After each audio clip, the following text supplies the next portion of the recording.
नरेंद्र देव जी को याद कर रहे हैं, स्वतंत्रता सेनानी, समाजवादी आंदोलन को आगे बढ़ाने वाले, समाज को एक नई दिशा देने का काम किया। और हम समाजवादी लोग हर वर्ष यही संकल्प लेते हैं कि जो आचार्य नरेंद्र देव जी ने रास्ता दिखाया था, उस रास्ते पर चल कर के समाज की सेवा, देश की सेवा करेंगे।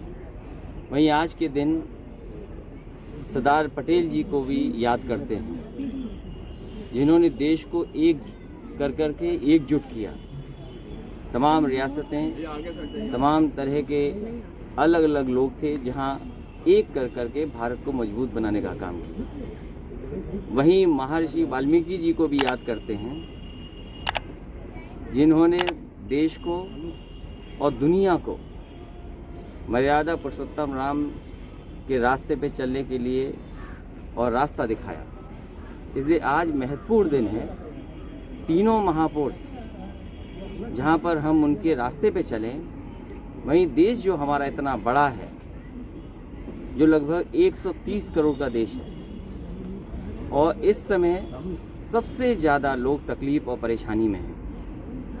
आज लोगों की नौकरी छूट गई है, रोजगार छिन गया, किसान ने जो भी पैदा किया उसकी कीमत नहीं मिल पाई, एमएसपी के लिए कहाँ जाए कोई रास्ता नहीं दिखा रहा, और जो खुशहाली तरक्की होनी चाहिए थी दुनिया के पैमाने में, हमारा देश आबादी में ज़रूर है, इतने महापुरुष दिए, लेकिन उसके बावजूद भी उनके रास्ते पे सरकारें न चल करके एक ऐसा रास्ता अपनाया है जिस देश में सबसे ज़्यादा भुखमरी हो गई, किसान सबसे ज़्यादा तकलीफ में हो, गांव की तस्वीरें नहीं बदल पाई, जो विकास अधूरा छूट गया है उसको आगे बढ़ाने के लिए समाजवादी लोग आचार्य नरेंद्र जी के रास्ते पे चल करके संकल्प लेते हैं कि देश को मजबूत करेंगे, समाज को एकजुट कर करके भाईचारा बढ़ाएंगे। सवाल ये है कि भारतीय जनता पार्टी कुछ भी गठबंधन कर सकती है। सवाल ये भी है कि जो लोग भारतीय जनता पार्टी से चुपचाप अंदर मिले हुए हैं,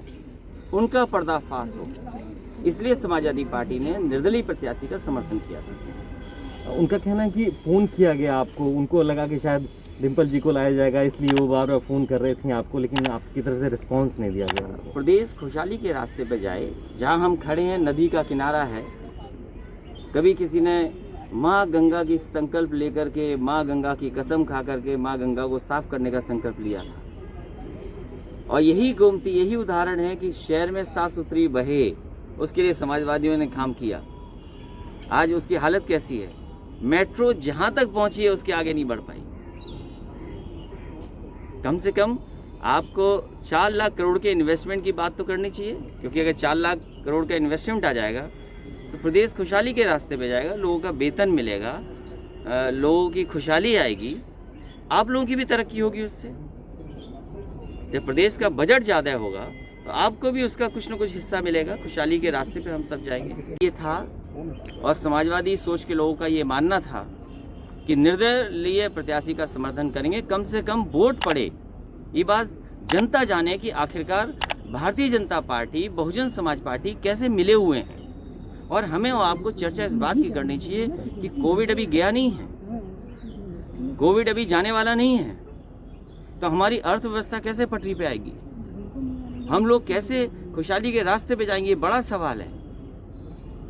आप बताइए, कोविड में क्या टेस्ट ना होना यही करेंगे आप? क्या वो बीमारी का इलाज आ गया? क्या गरीब को अस्पताल में इलाज मिल पा रहा है? क्या लोगों के साथ जो भेदभाव होना नहीं होना चाहिए था, क्या भेदभाव नहीं हो रहा? इससे सवाल बड़े हैं। बहुत शुक्रिया। चलिए।